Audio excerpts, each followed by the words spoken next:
y realmente me voy a referir a los desafíos pendientes en Verdad y Justicia, haciendo alusión en algunas cosas a lo que fue mi cargo en el Servicio Médico Legal, pero también a otros temas de ámbito más general, según las instrucciones que en forma muy clara, precisa y directa me dio mi querida abogada Mani. Así que, obviamente que para este auditorio puede ser un poco superfluo este tema de qué son los derechos humanos, pero especialmente para nuestros amigos extranjeros, ustedes deben haber escuchado de que en Chile hay un sector de chilenos que son muy jóvenes para haber conocido las cosas que pasaron, las aberraciones, las atrocidades, y otro grupo que son muy viejos como para acordarse de las cosas que pasaron. Entonces ese sector que actúa en forma bastante coherente hace que, por ejemplo, un joven sea retenido durante algunas horas en Venezuela y él invoque y recuerde la atrocidad del Plan Z, que iban a matar a su abuelo en Chile, que es una invención de la dictadura, como para comparar la atrocidad de lo que se vivió en Chile en el periodo del gobierno de Allende y lo que él estaba viviendo de sufrimiento comparable a las atrocidades que se cometieron en Chile. Entonces, cuando tenemos esa situación, es bueno recordar siempre, en cada lámina que hagamos, lo que son los derechos humanos y decir que son universales, decir que no deben ser violados, que están protegidos legalmente, que tienen que ver con la dignidad de las personas, que lo cometen agentes estatales, etcétera, etcétera. Porque si no, estas mismas personas muchas veces nos dicen, pero ¿por qué el Instituto Nacional de Derechos Humanos o la Subsecretaría de Derechos Humanos o el Servicio Médico Legal o el Ministerio de Justicia o el gobierno no se preocupan de la violencia intrafamiliar o no se preocupan del carabinero que agredieron? Porque los derechos humanos los garantiza el Estado y el Estado no está dentro de sus funciones hacer desaparecer personas, asesinar, torturar, exiliar, etc. Por lo tanto, esto hay que recordarlo permanentemente porque es un debate que permanentemente lo instalan algunos sectores interesados respecto a temas mapuche, manifestaciones populares, represión, etc. Entonces es bueno reiterar, como siempre, que los derechos humanos deben ser garantizados por un Estado que en Chile fue ocupado militarmente en nombre de nuestra libertad. Por lo tanto, quienes cometían crímenes, hacían desaparecer personas y torturaban, obviamente que no podían reconocerlo porque esos no son mecanismos para salvar la libertad de la gente, sino que esos son crímenes, asesinatos que ellos ocultaban y que querían que fueran conocidos solamente por el sector que a ellos les interesaba anular o controlar con una política de terrorismo de Estado. Y los derechos humanos, obviamente, que tienen distintos énfasis, distintas banderas, distintos objetivos en dictadura, que es la recuperación de ellos, obviamente, como en democracia, en que no solo debemos recuperarlo, y recuperar significa corregir al máximo posible el daño que el terrorismo ejerció a la ciudadanía en un Estado de Derecho, en un Estado democrático. Eso respecto a la dictadura. Y respecto a la democracia, obviamente, el fortalecimiento, el desarrollo y la promoción de los derechos humanos en todos los ámbitos. Entiendo que esta mañana o antes ya vieron en la presentación anterior, en la tarde, todo lo que tiene que ver con el quebrantamiento del Estado de Derecho y todo lo que significa la instalación de una cruel dictadura cívico-militar en nuestro país. Por lo tanto, yo no voy a profundizar en ello, pero sí voy a partir con el tan vilipendiado y tan utilizado Wikipedia, que nos dice en forma muy clara lo que es el pinochetismo que se instala en Chile y que es una corriente personalista de derecha basada en principios políticos del anticomunismo, el autoritarismo, el conservadurismo, el nacionalismo y el neoliberalismo. Wikipedia, al describir en forma tan clara al pinochetismo que se instala en Chile, y es bueno caracterizarlo porque de ahí vamos a ir desmenuzando un poco cuáles son los desafíos que nos van quedando. Y los desafíos obviamente tienen que ver con cómo desmantelamos cada uno de los aspectos característicos del pinochetismo que se instalaron en dictadura y que también obviamente persisten, y por eso que es tan importante, y yo saludo a cada una de las organizaciones que nos convocaron el día de hoy, sea aquellos chilenos como extranjeros. Y yo me atreví a ordenarlo en 7 desafíos pendientes, y partimos obviamente por el más doloroso. Yo siempre digo que el dolor que tenemos quienes estuvimos presos y fuimos torturados, el dolor más grande que tenemos son los compañeros que nos faltan. El tema de los desaparecidos y el tema de los ejecutados políticos, el tema de la prisión y tortura, necesariamente es el dolor más grande que se provocó en dictadura, aun cuando sin duda el exilio, la exoneración de los trabajos, la persecución en el mundo académico, el apagón intelectual, todo el conjunto del andamiaje dictatorial obviamente que daña a la población. Sin embargo, el dolor más grande, y quienes estuvimos presos sabemos que es distinto cualitativamente, el no poder hacer el duelo con un desaparecido a poder hacer el duelo con un ejecutado político. Por lo tanto, este tema de las personas que fueron secuestradas muchas veces en sus casas, por eso se habla del dolor transgeneracional. Ese dolor, sin lugar a dudas, que es un dolor en el espíritu, el alma, en la cultura de Chile, en el tipo de sociedad que nosotros queremos construir a partir de lo que nos convoca, que es la verdad y la justicia. Y obviamente que el tema de los hornos de los que marca un antes y un después, y además desnuda en forma muy clara lo que nosotros decimos la dictadura cívico-militar. Y voy a ir viendo algunos puntos destacados respecto al apoyo civil que permitía que la instalación por la fuerza del régimen de facto mantuviera su permanencia y el dominio sobre la sociedad chilena. Y obviamente, como en tantos casos, la dictadura trató de ocultar sus crímenes en la forma que ellos creían que era más sencilla. Habían 15 campesinos, algunos campesinos, 3 estudiantes, pero un grupo mayoritariamente campesinos que habían sido secuestrados, y la prensa adicta en la época hablaba de supuestos desaparecidos, hasta que se encuentran este grupo de compañeros asesinados. Todos sabemos lo que fue la operación Retiro de Televisores. Fueron las exhumaciones con incineración de los cuerpos, algunos botaron al mar. Obviamente, me imagino que ya todos conocen el riel en Villa Grimaldi, con el botón pegado con óxido, y ya da escalofríos, pero es tangible la concreción de que esto es un hecho comprobado. Y obviamente que toda esta aberración tiene una hojita confirmada de puño y letra de Pinochet, que es Operación Retiro de Televisores, oculten los restos, dispérsenlos, es decir, y estas son palabras de un ministro cuando entregábamos la identificación de un detenido desaparecido, el crimen más grande de Chile tiene que ver también con la acción de encubrimiento más grande de la historia de Chile, que es la Operación Retiro de Televisores. Por lo tanto, el tema de la identificación de las víctimas de la dictadura cívico-militar no tiene que ver con la antropología, ni con la genética, ni con la fotografía, ni con los tanatólogos, ni con los odontólogos, tiene que ver con la historia, tiene que ver con el ocultamiento de los restos. Solamente los hornos de Lonquén, en casos extraordinarios como Marte Ugarte, etcétera, fue posible encontrar a las víctimas en dictadura. La lucha heroica de las mujeres de Calama, ellas lo saben por lo demás, que significó encontrar en el desierto miles de trocitos como astillas de osamentas que ellos encontraron recorriendo el desierto. El tema de los hallazgos en Chigüío, todos los hallazgos, hasta el último, se van a cumplir 10 años el próximo año del gran hallazgo en Litueche, con gran parte del equipo del Servicio Médico Legal que está aquí. Todo ello ocurre en democracia. Entonces, el tema del hallazgo y la identificación de las víctimas pasa por romper esta acción de encubrimiento, la Operación Retiro de Televisores, encontrar las osamentas y poder, gracias a la genética a esta altura, lograr esas identificaciones.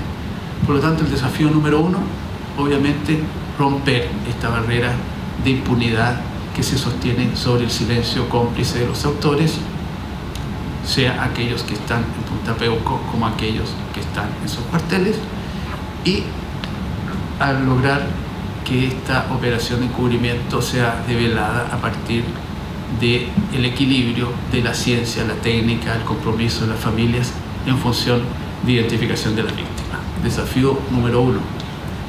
Desafío número 2. Y aquí se me ocurrió esta frase, la acabo de inventar. Esa es la frase número 2. Y si hay algún abogado que haya trabajado en la Vicaría o en la Comisión de Derechos Humanos, que me corrija esta cifra. Pero me la dieron y nunca ha sido desmentida. El 0,2% de los recursos de amparo fue acogido pero no aplicado. Es decir, no se llevó a la víctima frente a alguien de la magistratura, frente a un juez. Contreras Maluje y otras excepciones en Chile son aquellos recursos de amparo que fueron acogidos.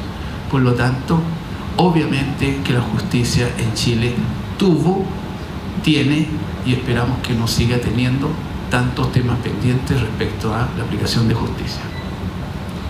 Desafío número 2. 3. Este titular infame ensucia a Chile. No solo ensucia a la prensa que lo publicó. Esta es parte de la acción de la dictadura cívico-militar, cívico-sostenida en los medios de comunicación que mentían, en los jueces que rechazaban los recursos de amparo, en quienes financiaban a quienes instalaban las casas de desaparición y tortura. Este titular infame es una herida no solo para los periodistas, es una herida para las familias, es una herida para Chile. Por lo tanto, hay que cambiar la concentración monopólica de los mismos medios de comunicación que sostuvieron la dictadura y que el día de hoy, frente a cada reacción de búsqueda de impunidad que hay, reaccionan unánimemente con estrategias comunicacionales que obviamente influyen en la clase política, en todos los poderes del Estado. Desafío número 4. No sabía que iba a estar Viviana, pero me alegro mucho que comparte esta foto. Yo estoy muy orgulloso de ella y de él, más que de mí. Yo estaba recién llegado, estaba un poquito más joven, pero igualmente empeñoso de trabajar. Y fueron a verme con un discurso muy claro. Compañero, te conocemos, estamos muy contentos que estés acá, pero hay que hacer el trabajo. Y a mí me gustó mucho como actitud. Porque uno puede decir yo estuve preso, uno puede decir yo estuve exiliado, uno puede decir soy familiar desaparecido. Pero cuando uno tiene un rol definido respecto a lo que tiene que hacer en el ámbito institucional, uno tiene que hacerlo. Ahí hay que demostrar.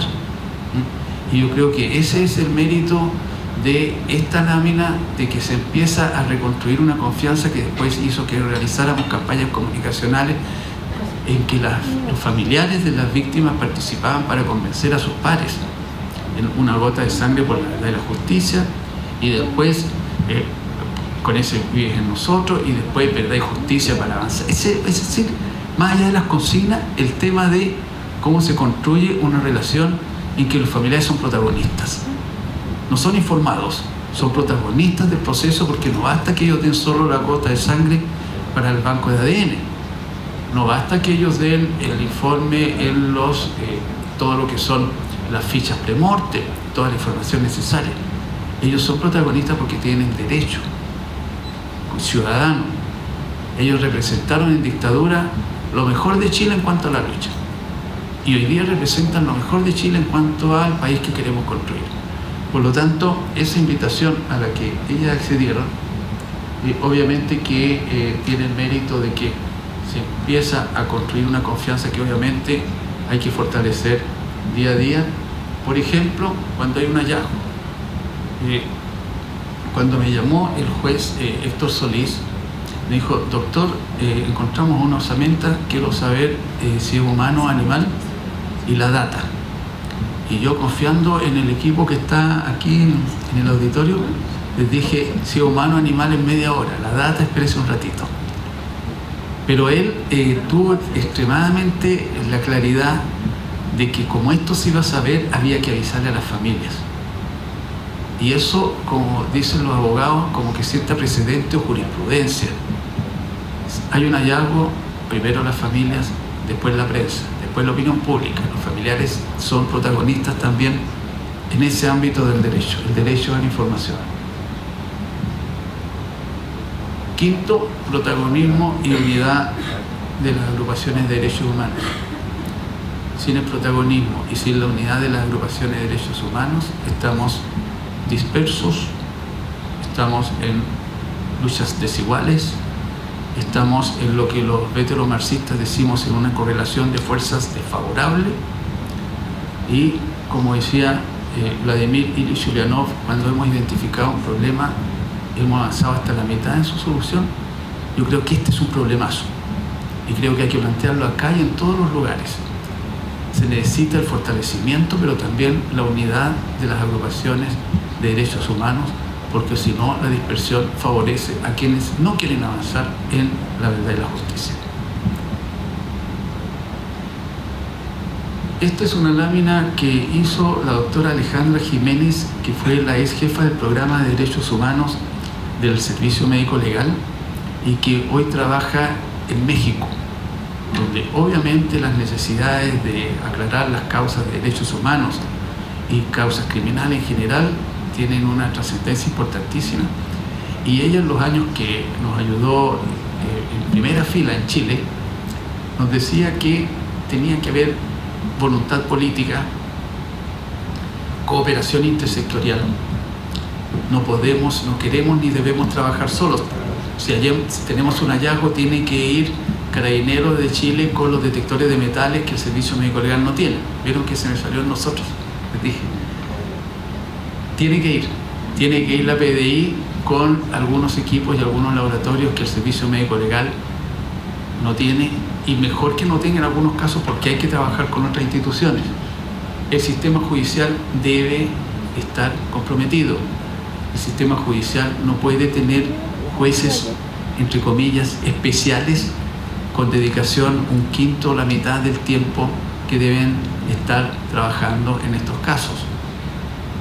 Y la ciencia forense obviamente deben contar con el apoyo político expresado también en el aspecto económico de los recursos y del apoyo institucional que se requiere. Y séptimo, esto: cumplir lo que se dice. Cumplir lo que se dice, en este caso, en el programa de nuestro actual gobierno respecto a los derechos humanos. No es posible que en una época en que existe una interrelación entre los derechos humanos, que hace que ya no se hable de derechos humanos de primera generación, aquellos que salvan la vida y la integridad, y de segunda generación, aquellos que dan acceso a la educación, a los bienes, etc. Y otros siguen con tercera generación los derechos culturales, y después los otros quedan más rezagados. No. La integralidad de los derechos humanos hace que se requiera, como en el programa de nuestra presidenta, una integralidad de la visión y cumplirlo. Y conversábamos algo muy lamentable antes de ingresar con una compañera y un compañero, que en Lonquén el alcalde es un civil que prestó vehículos para el traslado de fallecidos. Y yo agregaba, y se perdió un miembro de la agrupación de familiares como concejal. Eso tiene que ver con esto. Eso tiene que ver con los puntos anteriores. Tiene que ver con los medios de comunicación. Tiene que ver con cómo vamos construyendo con solidez las políticas públicas. En cualquier escritorio donde uno esté, sea como directivo que como funcionario, uno tiene que resolver los problemas y decir hacia dónde va mi institución. La institución forense, las policías, la justicia, se deben a quienes los han colocado ahí, se deben a la ciudadanía. Y nosotros tenemos en Chile una ciudadanía dañada porque se nos dijo que se nos salvaba a sangre y fuego. Después se habló de supuestos desaparecidos para ocultar a las víctimas. Después se negó diciendo que se habían ido a Argentina. Es decir, se usaron todos los mecanismos de ocultamiento y de tergiversación y de mentira como para que nos confundiéramos, como para que no siguiéramos adelante. Afortunadamente, gracias a las agrupaciones de familiares de las víctimas, gracias a los abogados de derechos humanos, ojalá alguna vez empiece a hablar gracias a los médicos de derechos humanos, gracias a los psicólogos, a los antropólogos de derechos humanos, gracias a los periodistas de derechos humanos, entre ellos José Carrasco Tapia. No necesito 5 minutos. Gracias. Gracias a todos ellos es que se ha preservado la necesidad de desarrollar estas políticas públicas. No existen los vacíos comunicacionales ni los vacíos de poder. Si no los llenamos nosotros, los van a llenar otros. Y nosotros somos mejores que ellos, no por un tema de querer serlo, sino porque lo hemos demostrado. Porque nosotros no hemos hecho desaparecer a nadie, nunca hemos torturado ni vamos a torturar, nunca vamos a hacer desaparecer personas como muchos de los familiares de ustedes que ya no están, y por lo tanto la misión nuestra es ocupar ese espacio. Este evento está dedicado a ocupar ese espacio y en los contenidos obviamente que yo espero haber contribuido mucho, quizás no con mucha creatividad, pero sí con un ordenamiento respecto a los distintos ámbitos en los cuales yo creo que tenemos que actuar para poder avanzar en esta tarea tan noble, tan pendiente, tan postergada y tan inclaudicable, que es avanzar en la verdad y la justicia. Muchas gracias de nuevo por la invitación.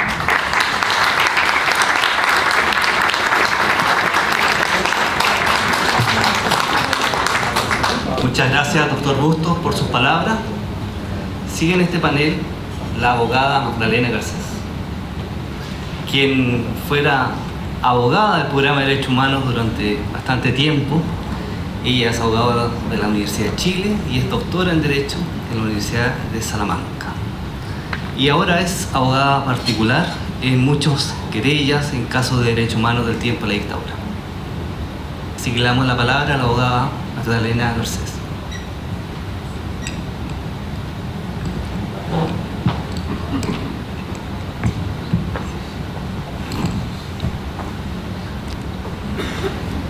Bueno, como es de conocimiento de todos, en el año 61 se produce la llegada de un grupo de alemanes a la localidad de Catillo, donde compran tierras y instalan lo que sería la sociedad benefactora Dignidad, liderado por Paul Schaeffer, que era originario de Siegburg, Alemania, había sido sargento del ejército alemán en los últimos años de la Segunda Guerra.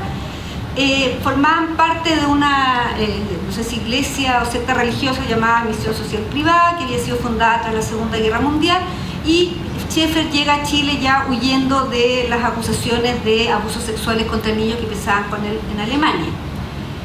Según se consigna en las investigaciones judiciales, se le concedió persona jurídica el año 61, el 21 de septiembre del año 61, mediante decreto supremo, y el año 1991, con el inicio de la transición, se canceló la personalidad jurídica de Colonia Dignidad, pero previamente todos los activos de Colonia habían sido traspasados a distintas sociedades, entre las que se cuentan Abratec, Cerro Florido y otras.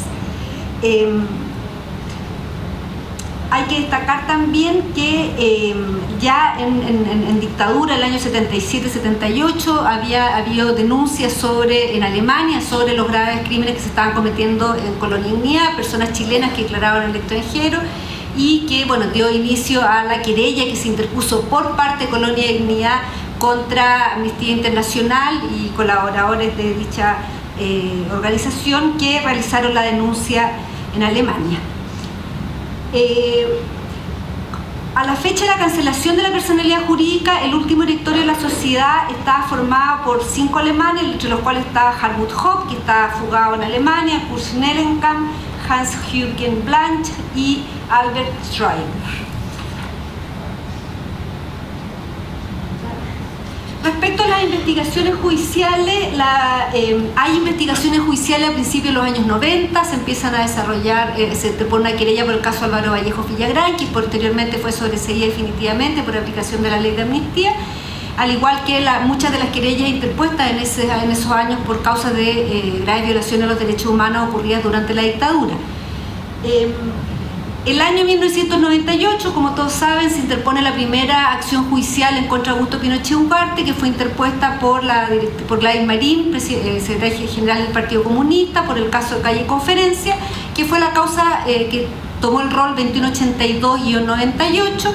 A esa causa se fueron acumulando muchas querellas contra Augusto Pinochet, una de las cuales fue se le llamó Villa Baviera y pretendía investigar los diferentes y graves violaciones de derechos humanos ocurridas al interior del predio de Colonia Dignidad. Sin embargo, con el paso del tiempo, esa causa más bien se pasó a investigar la situación particular de Álvaro Vallejo Villagrán. Dentro de los grandes pasos de esta investigación judicial, el año 2005 se produce la detención de Paul Schaeffer en Argentina, con gran participación de mi colega Hernán Fernández y también de un canal de televisión.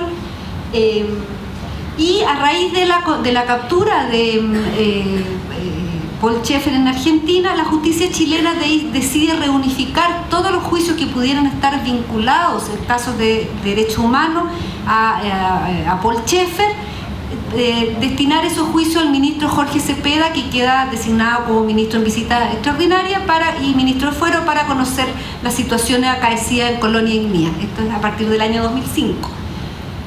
Por lo tanto, las causas de Colonia Cepeda decide formar investigaciones separadas respecto de los otros episodios o situaciones represivas ocurridas en Colonia Dignidad, así como también va armando cuadernos separados respecto de otros hallazgos, es decir, frente al hallazgo de armas, de un arsenal completo de armas en el interior de la Colonia Dignidad, él abre un cuaderno de armas. Frente al tema de asociación ilícita, decide abrir una causa separada de asociación ilícita. También abre una causa por el homicidio de Miguel Becerra, que fue un agente de la DINA que fue muerto, fue asesinado en Colonia Dignidad. También había una causa especial por el uso y el abuso de psicotrópicos, la aplicación de psicotrópicos de manera forzada a colonos, etc. ¿Por qué destaco esto? Es importante señalar que en definitiva lo que hace Cepeda es disgregar y separar cada una de las aristas y también de las víctimas de Colonia Dignidad en vez de incorporarlos en un proceso completo que, como señalaba hoy día el fiscal argentino, nos permitiera ver el bosque, nos permitiera ver la complejidad general de Colonia Dignidad. Lo que se nos dio fueron entonces investigaciones parciales, limitadas, que la gran mayoría terminaron con sentencias con penas a muy pocos responsables y en general penas muy bajas. También destacar que en el caso de los sobrevivientes de prisión política y tortura a Colonia Dignidad, casos que son Cepeda no quiso procesar estos casos y finalmente solo al final de su periodo como ministro avanzó en los casos de Adriana Borges y de las 50 personas que fueron detenidas en Talca y torturadas en Colonia Dignidad, fundamentalmente el año 75. Es importante destacar esto porque en el hallazgo de fichas que se realiza el año 2005, hay fichas que permiten establecer la presencia de estos detenidos de Talca y estuvieron 9 años guardadas bajo llave, las fichas encontradas al interior de la colonia, y el ministro no quiso avanzar en el procesamiento de los casos de estas personas que habían sido todos torturados, cuyos interrogatorios estaban transcritos en las fichas encontradas al interior de Colonia Dignidad. En el caso de Eric Sot y de Luis Pídel, tampoco quiso continuar la investigación de la querella, habiendo testimonios de su permanencia en el recinto, y en el caso de ellos, las fichas, si bien no contemplaban directamente sus interrogatorios, el mismo Ger Sibal, quien fue el autor, el que hacía esta ficha, reconoció la permanencia de Eric Sot y de Luis Enrique Pídel al interior de Colonia, y incluso en la sentencia de asociación ilícita de Colonia Dignidad se establece como uno de los delitos base el secuestro y las torturas que sufrieron Eric Sot y Luis Enrique Pídel al interior de la Colonia Dignidad. La sentencia de asociación ilícita es quizás la sentencia más importante referida a Colonia Dignidad. ¿En qué sentido? En que en las causas por detenidos desaparecidos que el ministro Cepeda investigó judicialmente, él solo pudo terminar la permanencia de detenidos desaparecidos en Colonia Dignidad, en el caso de Pedro Merino Molina y en el caso de Álvaro Vallejo Villagrán, habiendo muchos otros casos donde hay antecedentes de la presencia de personas que actualmente permanecen como detenidas desaparecidas, no se logró acreditar judicialmente esa circunstancia, como en el caso de Juan Mayno Canales y otros. Motivo por el cual finalmente en los casos de detenidos desaparecidos en su gran mayoría no hay ningún colono condenado por los secuestros de las víctimas. En el caso de la asociación ilícita, el ministro Cepeda sí establece que una estructura organizada, no quiero leer, pero en el fondo establece los requisitos básicos de la asociación ilícita que se exigen doctrinariamente en Chile. En Chile se exige que, si bien el tipo penal de asociación ilícita es muy amplio, se exigen ciertos requisitos como la existencia de una estructura organizada, de un mando, que haya un mando responsable, que haya ciertas reglas, etcétera, y eso lo va estableciendo claramente, y también establece la concertación con la DINA para el secuestro de civiles por motivos políticos, y dice que esos civiles fueron mantenidos al interior de Colonia Dignidad o Villa Baviera, utilizando recursos propios de la Colonia Dignidad. Como les señalaba, en junio del 2005, en marco de las diligencias que estaba realizando el ministro Jorge Cepeda, específicamente el caso de Juan Mayno Canales, se encontraron los cárdex con la documentación de Colonia Dignidad. Todas esas fichas del año 2005 fueron entregadas en custodia a la Jefatura de Inteligencia Policial, JIPOL, y desde entonces se informó a quienes quisieron acceder a esa información, incluidos abogados y periodistas y otros trabajadores y trabajadoras de derechos humanos, que esa información estaba bajo la protección de la ley que crea la Agencia Nacional de Inteligencia, por lo tanto era información de inteligencia, por lo tanto absolutamente reservada. El ministro dio copia de algunas fichas en casos de detenidos desaparecidos o de sobrevivientes en la medida que otros ministros se las solicitaran a él con nombre y apellido. El ministro Alejandro Solís pudo solicitar algunas fichas con nombre y apellido que fueron permitiendo conocer algunas primeras fichas de lo que se había encontrado. Esto es importante porque en el fondo se privó por parte del ministro Cepeda durante 9 años tanto a las organizaciones de derechos humanos como los abogados y abogadas querellantes, a los organismos del Estado, el acceso a dicha información. Y quiero destacarlo por cuanto se ha discutido la utilidad de estas fichas en los procesos judiciales.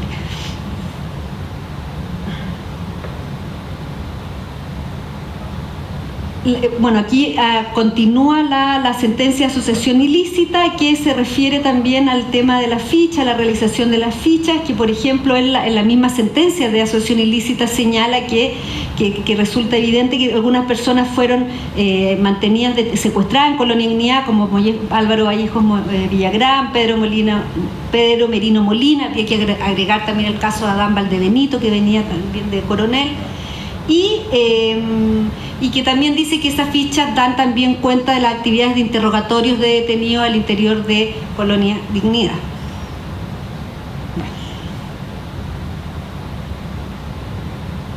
Como señalaba, recién el año 2014, el 7 de abril de 2014, el ministro Jorge Cepeda anunció la entrega de las fichas al Instituto Nacional de Derechos Humanos. Lo que se entregó fue una copia de un CD con 40.000, ya no me acuerdo, 39.000 fichas, que supuestamente era lo que se contenía en el archivo encontrado en Colonia Dignidad. Sin embargo, distintas organizaciones de derechos humanos sostenemos que el archivo que fue entregado en esa copia no está completo y que creemos que hay parte de ese archivo que todavía no ha sido puesto a disposición de los otros ministros o de las organizaciones de derechos humanos.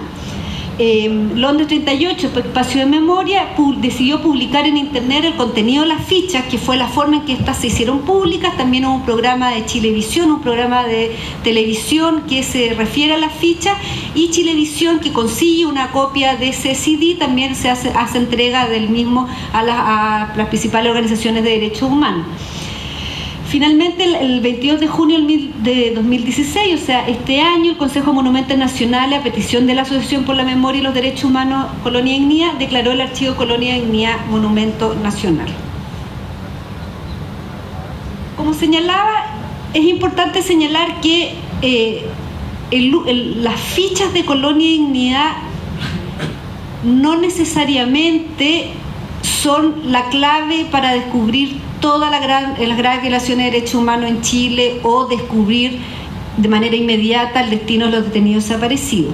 Sin embargo, me parece indudable que del análisis, de la sistematización de la información en las fichas, hay información que ha sido relevante para procesos judiciales.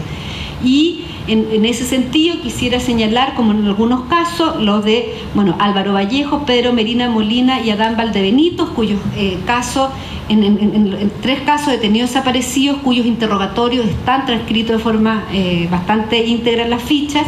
También el caso de las víctimas sobrevivientes, de los detenidos sobrevivientes de Talca, que son alrededor de 50 personas, militantes del Partido Comunista, detenidos fundamentalmente durante el año 75, que permanecieron detenidos, cuyos interrogatorios están transcritos en las fichas.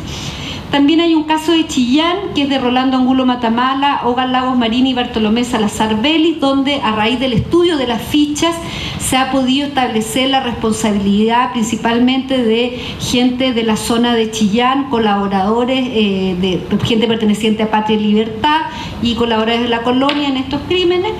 Y por otra parte, mencionar un caso que fue más bien... En mi caso particular aleatorio, fue el caso de Leopoldo García Lucero, un caso por el cual Chile fue condenado por la Corte Interamericana de Derechos Humanos. Este caso hay una querella pendiente que se está investigando ante el ministro Carroza, y dentro de la ficha de Colonia Dignidad aparece la ficha del encapuchado del Estadio Nacional, en que señala que habría ordenado detener a Leopoldo García Lucero, señala su apodo, señala la fecha, etc. Acá,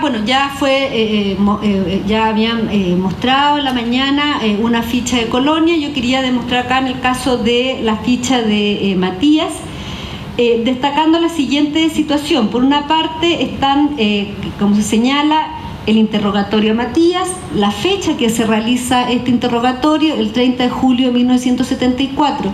¿Por qué es importante para nosotros la fecha? Álvaro Vallejo Villagrán fue detenido a principios de mayo de o mediados de mayo de 1974. Normalmente las víctimas del periodo, que son detenidas por la DINA, conducidas a Londres 38, están en un periodo más o menos corto en el recinto, son trasladados algunos a Cuatro Álamos, otros desaparecen directamente desde Londres 38. Normalmente el periodo de permanencia de las víctimas en los recintos no es un periodo muy largo. En el caso de Álvaro Vallejo Villagrán, junto a otros detenidos, se les decían los alamitos porque habían estado antes en Cuatro Álamos y permanecieron un periodo de tiempo detenido más largo, junto a Agustín Reyes y Jorge Grez Aburto, el Conejo Grez. Sin embargo, no deja de ser impactante que haya un interrogatorio que es de 2 meses posterior a la fecha de su detención. Por otra parte, es importante destacar que en el estudio de las fichas es posible reconocer la estrecha relación de colaboración entre la DINA y Colonia Dignidad. En el caso de la ficha de Matías, por ejemplo, aparecen mencionados el balance del MIR. El balance del MIR es una declaración pública que hacen 4 militantes del MIR que están prisioneros en Villa Grimaldi, y que la televisión es llevada, un equipo de televisión nacional va al recinto clandestino de Villa Grimaldi, donde ellos leen una declaración que habían sido forzadas a realizar. Luego, posteriormente, son llevados al edificio Diego Portales, donde se hace una especie de montaje de conferencia de prensa que es bastante tremendo. Ahí aparece como versión TV, es la versión de es la aparición pública que hacen en televisión estos detenidos, que es directamente, como decía, transmitida desde Villa Grimaldi. También, por otra parte, aparece ahí señalado borrador Schlosser, que según Cibal era un borrador que había sido entregado por Pedro Espinosa. Por otra parte, parte también destacar que llama la atención en el caso de la ficha Colonia el seguimiento que se realizaba de las actividades de la izquierda chilena, particularmente en este caso del MIR. Destaqué en la ficha de Laura Allende que se hace mención a una fuente que se llama Pablo, proposición septiembre-julio del año 74, Schlosser. Pablo era el nombre político de Miguel Enríquez. Proposición septiembre son documentos de Miguel Enríquez que fueron encontrados tras ahora sabemos el asesinato de Miguel Enríquez en octubre de 1974 en calle Santa Fe. Se encuentran unos documentos, uno de ellos se llama Plan Septiembre y según aparece aquí en julio el documento es de julio del 74 y al parecer Pablo Espinosa le había entregado copia de este documento a Colonia Dignidad. También se hace referencia al intento de negociación de la Servicio de Inteligencia de la Fuerza Aérea con el MIR, que fue un intento de negociación fallido, ya que fue rechazado por el MIR, que se hizo a mediados del año 74.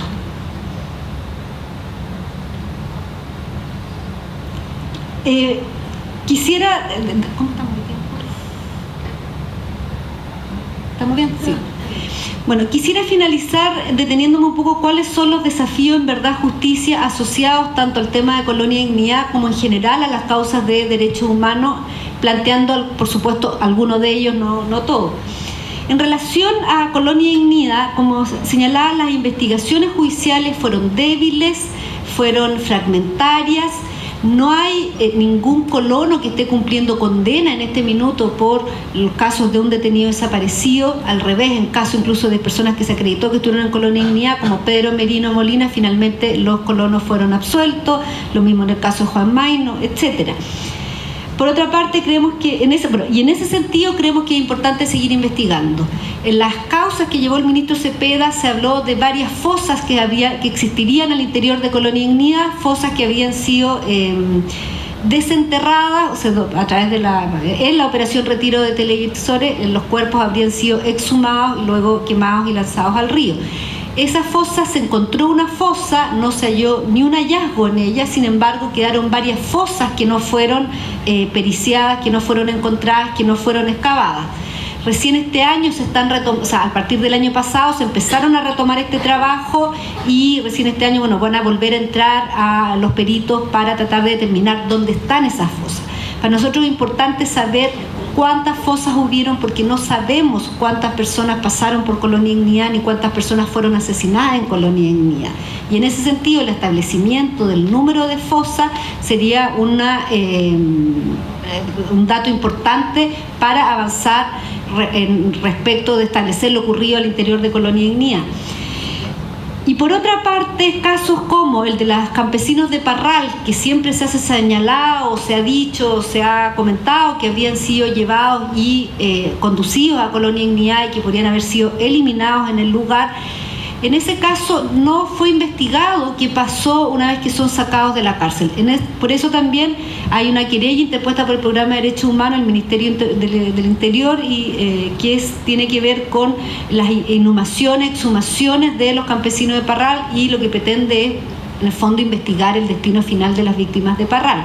También hay una querella interpuesta por la Asociación por la Memoria y los Derechos Humanos Colonia Dignidad, que es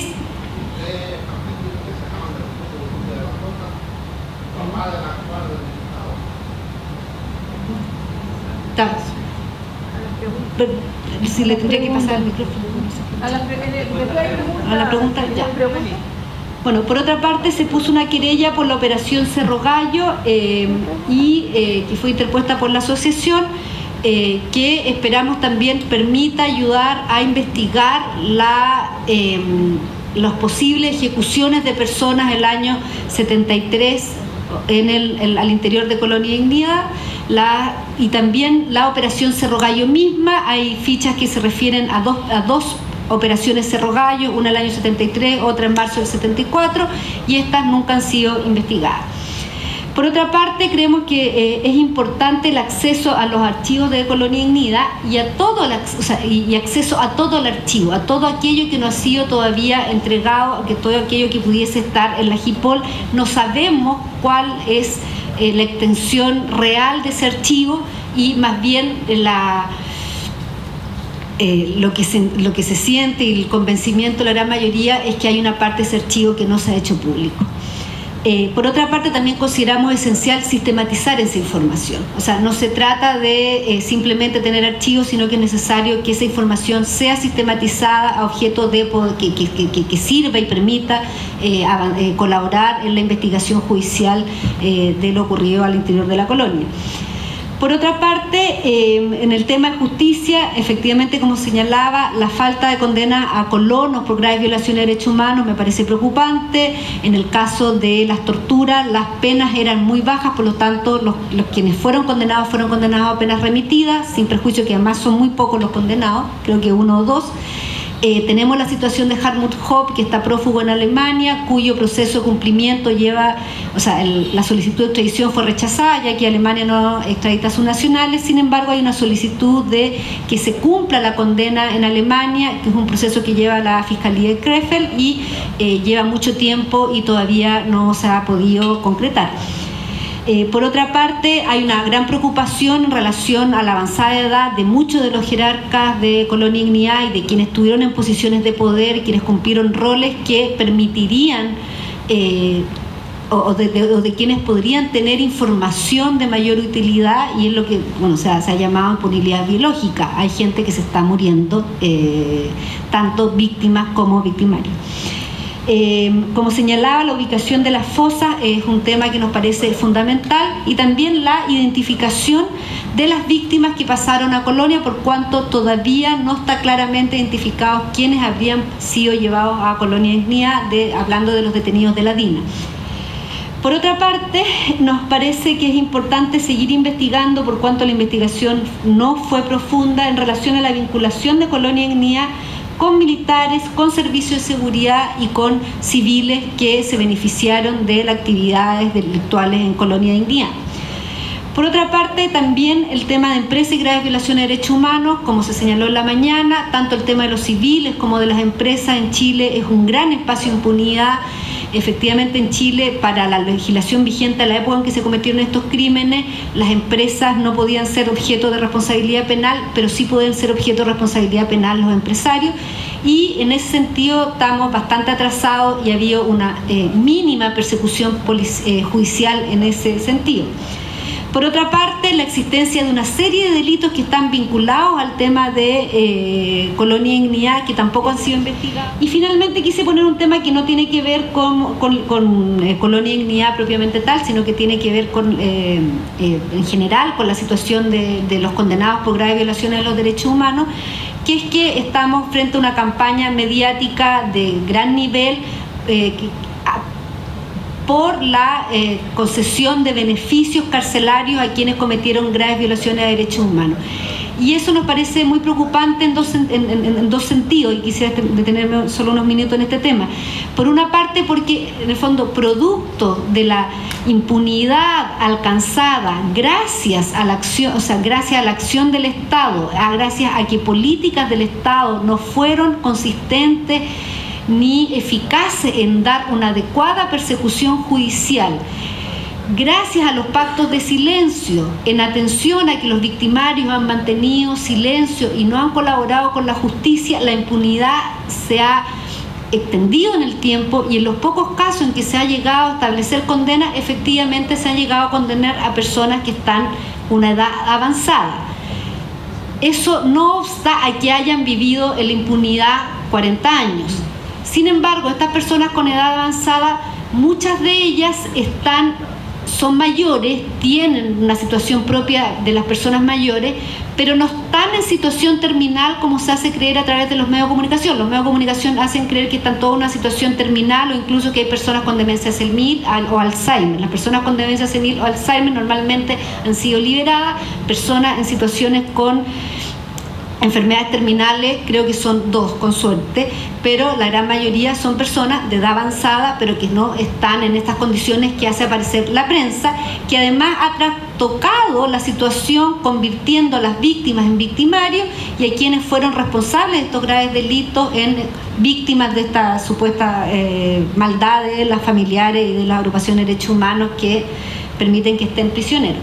Y por otra parte decir que creemos además que en Chile no existen las condiciones mínimas para otorgar libertad vigilada a los violadores de derechos humanos, por cuanto no existen ciertos estándares mínimos establecidos por el derecho internacional de los derechos humanos para otorgar beneficios, como son la existencia de controles judiciales, la distinción entre delitos comunes y delitos de especial gravedad, como son las graves violaciones a los derechos humanos, procesos transparentes, participación de las víctimas, etc. En Chile no hay ni ley de ejecución penal ni tribunal de ejecución penal.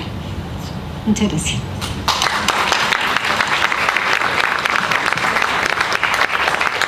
Muchas gracias, Magdalena, por tu exposición. Tiempo y que va a tener cierta continuidad, pero antes, muy brevemente, quisiera recordar qué es Londres 38 o cuál es, más bien fue su rol. Como todos ustedes saben, Londres 38 fue un recinto secreto de detención, tortura y exterminio, en el sentido de que fue el lugar desde donde se tomaron las decisiones de exterminio, pero su rol específico consistió en que fue el primer recinto de la región metropolitana desde el cual se comenzó a implementar la desaparición forzada como una estrategia y como un procedimiento sistemático. Y esa es la importancia y el rol que cumplió Londres 38, desde donde además se comenzó a desplegar más ampliamente su labor la Dirección de Inteligencia Nacional.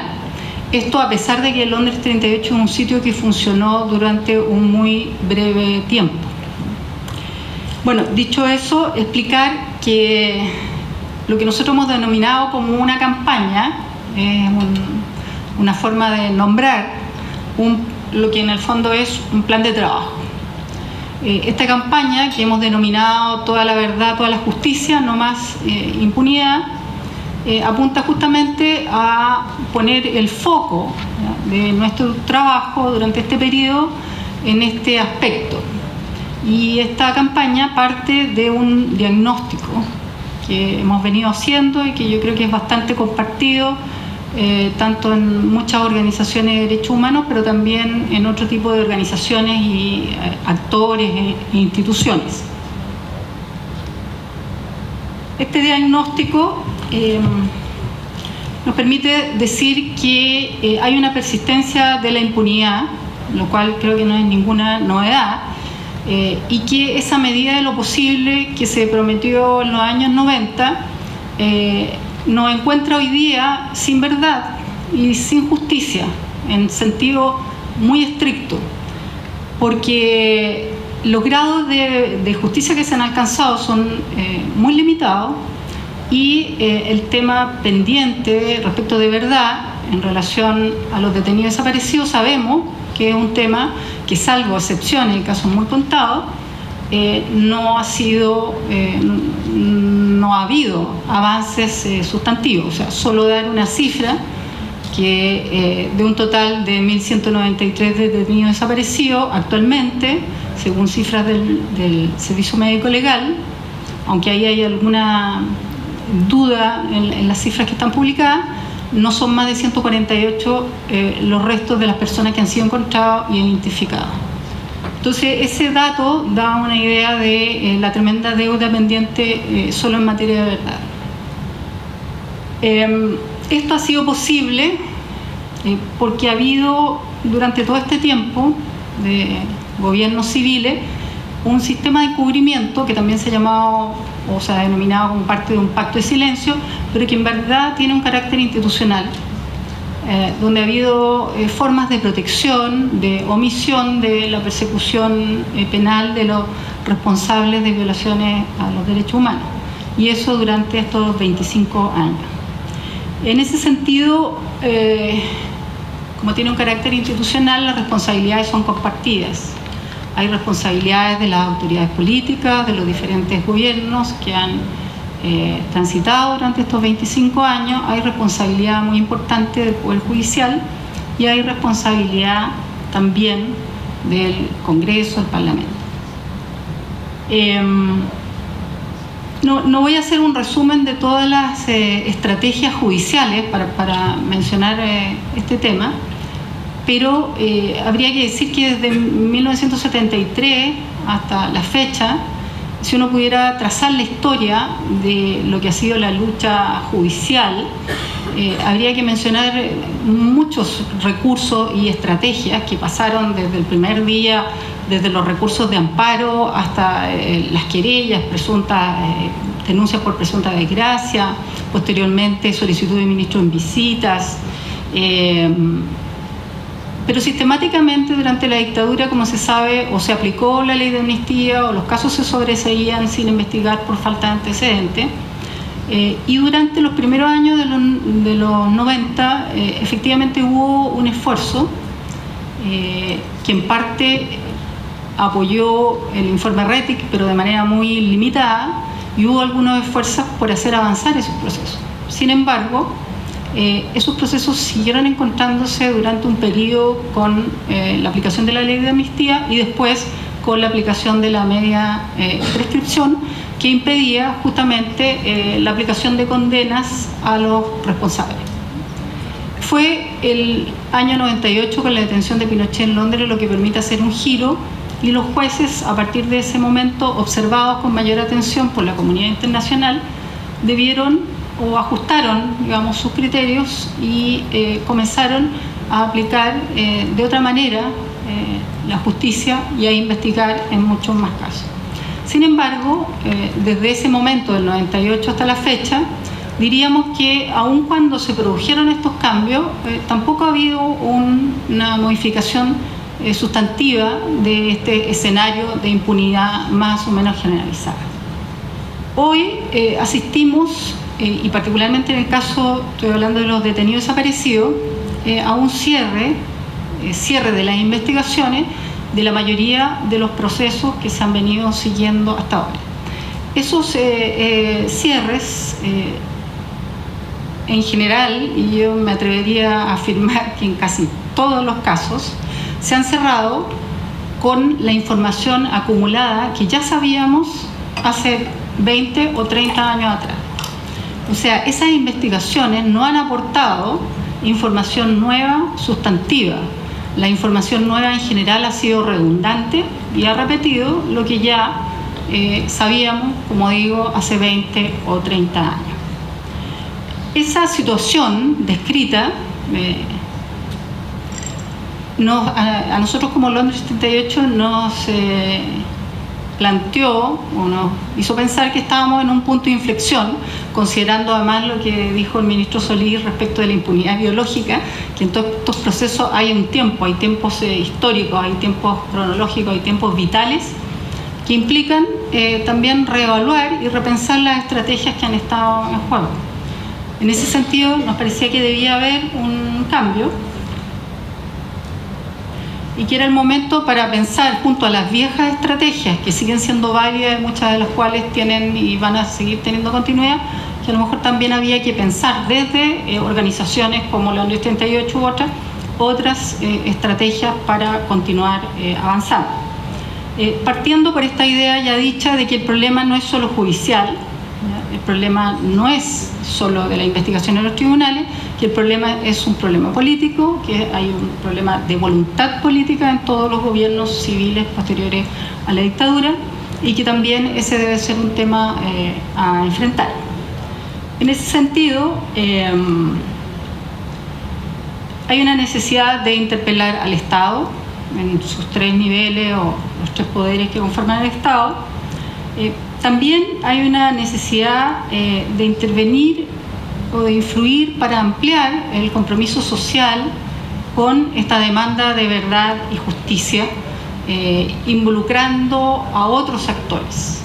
Y esto porque también como parte de nuestro diagnóstico nos parece que ha habido durante estos 20 años una suerte de privatización del problema de los derechos humanos vinculados con la dictadura, en el sentido de que se les ha arrinconado o se ha identificado con un problema de los familiares, entre comillas, o de los afectados directos, como si la represión o el terrorismo de Estado hubiera operado solo sobre este grupo reducido de las víctimas directas, ocultando la otra cara del terrorismo de Estado, que actuó sobre el conjunto de la sociedad con diferentes mecanismos represivos y no solo con la desaparición forzada o la ejecución.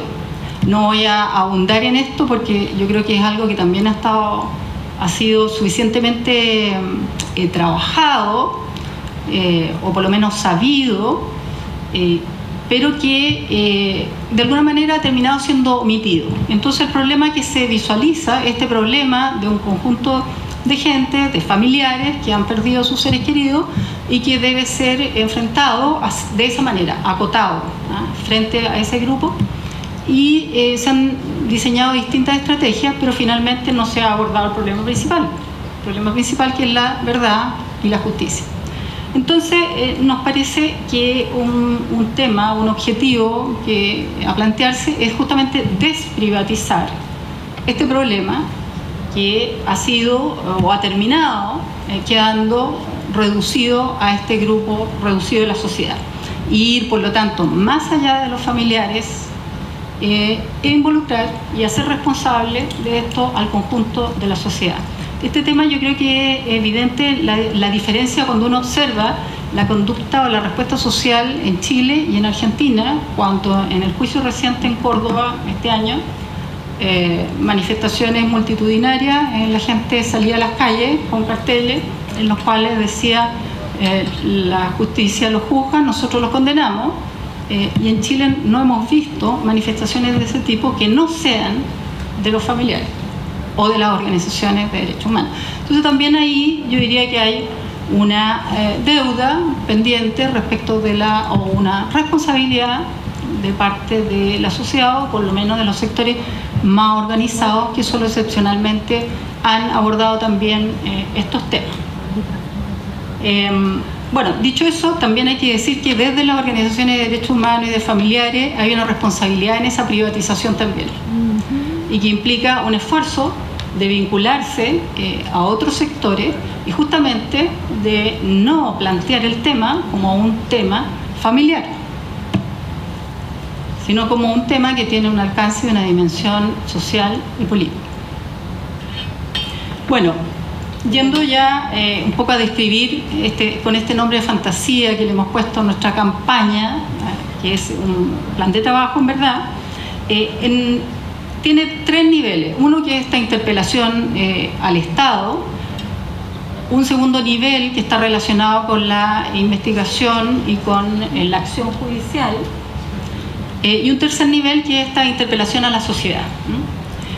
Pero lo primero es esto, que la interpelación al Estado, y que son 9 puntos, que esto no es nuevo, lo hemos venido transmitiendo hace largo rato. A lo mejor algunos de ustedes los voy a aburrir con plantearlo nuevamente, pero no solo nosotros, sino que otras organizaciones también. O sea, recoge un conjunto de demandas que han estado planteadas en tiempo reciente. La primera de ellas, que me parece tal vez central, que es exigir una política activa al gobierno para hacer exigible la información que sabemos que todavía existe en poder de las Fuerzas Armadas, policiales, de seguridad e inteligencia. No solo en poder de quienes jugaron un rol en su momento, sino que también en archivos que también sabemos que existen. En segundo lugar, esta exigencia de mayor apoyo al seguimiento de las causas judiciales desde los organismos del Estado que tienen relación con ellos, dígase Programa de Derechos Humanos o Instituto de Derechos Humanos, ahora la Subsecretaría de Derechos Humanos del Ministerio de Justicia. También algo que ha sido desoído tanto por el Poder Judicial como por el Gobierno, porque ha sido planteado por nosotros anteriormente, que es la designación de más jueces de dedicación exclusiva. Porque es impensable que un juez como el ministro Carroza, que tiene alrededor de 400 casos a su cargo, pueda hacer avanzar razonablemente ninguno de esos procesos. También la necesidad de la aprobación del proyecto de ley sobre libertad condicional, que hoy día hay una indicación que está presentada en el Parlamento y que todavía no ha sido resuelta, y que nos parece muy importante justamente para evitar esta nueva forma de impunidad que se está instalando a través de lo que explicaba Magdalena respecto de la solicitud de beneficio por parte de los poquísimos condenados en relación a la cantidad de militares procesados en las últimas causas. También para nosotros muy importante y fue objeto de una campaña anterior que tiene continuidad en esta, que es la desclasificación de todos los archivos, apertura de archivos que tengan relación con violaciones a los derechos humanos. Y en ese sentido también un proyecto de ley que nosotros propusimos y que la Comisión de Derechos Humanos de la Cámara presentó, que consiste en la derogación de la ley 18.771, que es una ley que fue promulgada en el año 89, a fines de cuando estaba terminando la dictadura, y es una ley que exime al Ministerio de Defensa y a todos los organismos dependientes del Ministerio de Defensa, lo exime de la obligación que tienen todos los organismos públicos del Estado de depositar su documentación en el Archivo Nacional. Eso no implica necesariamente el depósito, que haya un acceso público a toda esa documentación en el Archivo Nacional, pero sí permite que esa documentación al menos sea conservada actualmente, ¿no? Pero sucede que el Ministerio de Defensa, todos esos organismos, no lo hacen desde el año 89, justamente, y es claramente fue una estrategia para evitar el acceso a documentación que tenía que ver con causas de derechos humanos y no, como se ha señalado, por razones de seguridad nacional o de soberanía, porque no se incluyó en esta ley a organismos que sí tienen que ver con temas de soberanía, como la Dirección de Fronteras y Límites u otros organismos vinculados con esas temáticas. No están incluidos en esta ley, sino que solo aquellos que están más directamente relacionados con los temas que nos ocupan a nosotros. También nos parece que otra demanda que ha sido permanentemente desoída, que es la creación de una instancia permanente de calificación de las violaciones a los derechos humanos en dictadura, que esperamos que a través de la subsecretaría en algún momento eso se habilite, porque se ha visto, incluso en las investigaciones judiciales, que todavía en Chile no tenemos una dimensión de lo que o el alcance que tuvo el terrorismo de Estado. Yo voy a dar solo un ejemplo. Yo he pedido por transparencia en varias ocasiones que al Programa de Derechos Humanos del Ministerio del Interior y al Ministerio del Interior que se me informe el número exacto de detenidos desaparecidos que hay en Chile. Y hasta ahora, y esto hace como 8 meses que empecé, todavía no logro tener una respuesta definitiva, porque también he pedido que en ese número se indique cuál es el origen de los componentes de ese número, porque sabemos que hay un número del informe Rebetic, luego con la Corporación de Reparación, y luego se modificó con los falsos desaparecidos y finalmente con la Comisión Valech, y también puede haberse visto alterado con las identificaciones de restos encontrados. Pero en fin, o sea, a mí me parece que es muy significativo que el Estado chileno no sepa y no pueda informar cuántos desaparecidos hay en Chile. Bueno, finalmente, otro tema pendiente, que es el de la justicia militar, que a pesar de la reforma que se hizo recientemente, sigue, o sea, fue una reforma, sigue habiendo aspectos pendientes que son muy importantes en un sistema democrático. Y por último, esto que ha sido definido o formulado como el término de la criminalización de la protesta social y de la impunidad en el presente, se puede preguntar qué tiene que ver con todo lo otro. A nosotros nos parece que tiene una estrecha relación. O sea, la impunidad respecto de los crímenes, de las violaciones a los derechos humanos en el pasado, de alguna manera posibilita la impunidad en el presente. Y eso lo hemos comprobado y lo vemos también en estos 3 casos de detenidos desaparecidos en democracia, en torno a los cuales incluso se ha suscitado un debate y ha habido cierto escándalo de algunas autoridades, como el ministro José Villagallo en su momento con el caso Huerante, en el sentido de negar muy categóricamente que se tratara de detenidos desaparecidos, a causa de que estas personas aparentemente en su detención y desaparición no hubo factores o razones de orden político. Pero a nosotros nos parece que independientemente de las razones, el hecho de que las personas desaparezcan y que existan estos 3 casos comprobados en manos de agentes del Estado es una señal de alerta y muestra una forma de continuidad de esa misma impunidad y de esas formas de violaciones a los derechos humanos. Bueno, respecto en el ámbito judicial, ¿cuánto me quedan? En el ámbito judicial, que era una cosa muy importante y que creo que aquí es donde hay más novedad, nosotros hemos hecho 2 cosas con mucho apoyo y con un equipo que forma parte Magdalena Garcés, Karina Fernández y Sebastián Velázquez en la gestión de la investigación, en la acción judicial, pero fundamentalmente hay un esfuerzo que hemos venido desarrollando de hacer esta investigación acotada a lo que es un conjunto de procesos, alrededor de 40 tomos, que puso el foco en el modo operandi o los procedimientos de la desaparición forzada y el ocultamiento de los cuerpos. Como se señala ahí, principalmente los traslados, el uso del complejo San Antonio-Santo Domingo, que era un complejo utilizado por la DINA en el año 74-75, el rol de la pesquera Arauco. También los patrones de ocultamiento de los cuerpos utilizados en ese minuto. ¿Cuál es el objetivo de todo esto? El diseño de estrategias más globales de investigación. Y aquí hay un diagnóstico respecto a la investigación judicial, en el sentido de que hasta ahora los jueces han conducido las investigaciones por casos individuales. Han aislado los casos individuales, incluso en aquellos casos en que se trata de personas que caen, son detenidas juntos y han sido incluso abordados por distintos jueces y se han resuelto y se han cerrado con distintas sentencias, condenas con distintos responsables.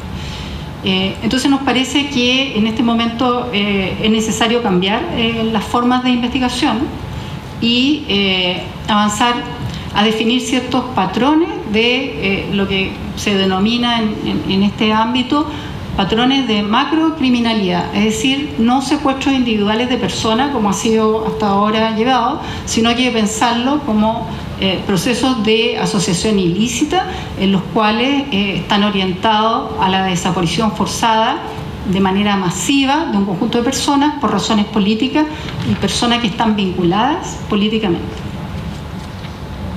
En ese sentido, ha sido de interés la experiencia comparada con Argentina y Colombia y la forma de acción judicial que ha ido adoptando hasta ahora esta investigación es primero una querella por inhumación ilegal que interpusimos por 85 víctimas del Onder 38 y la intervención también judicial en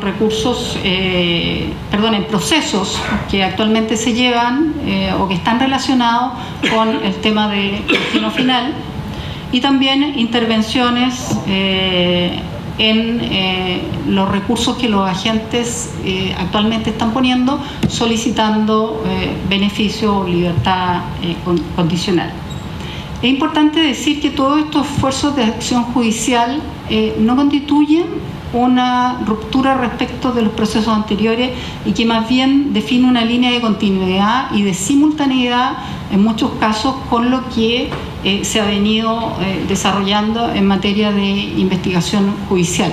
Pero nos parece que este tema, ante el cual todos los ministros investigadores se han detenido, que es el de destino final, y que constituye justamente la culminación de la etapa de la desaparición forzada, es un tema que debería abordarse no solo para la eventual determinación o ubicación de los restos, identificación de las víctimas, sino también para procesar a los responsables de esa etapa de este patrón de macrocriminalidad que constituye la desaparición forzada.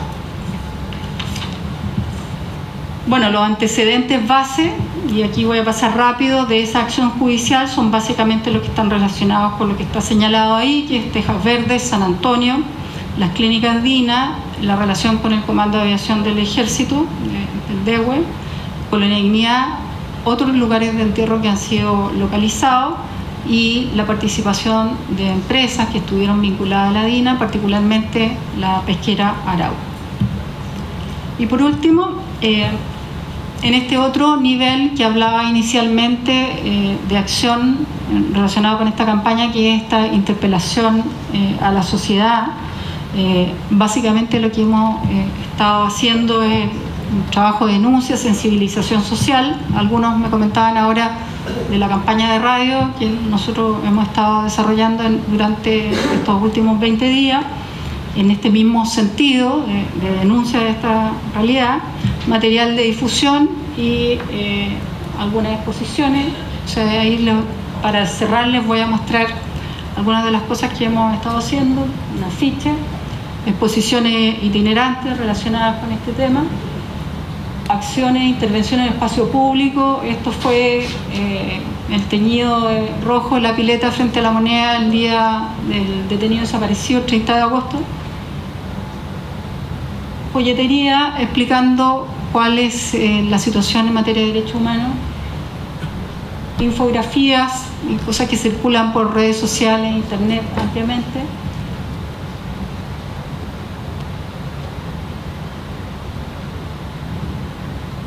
Y eso es.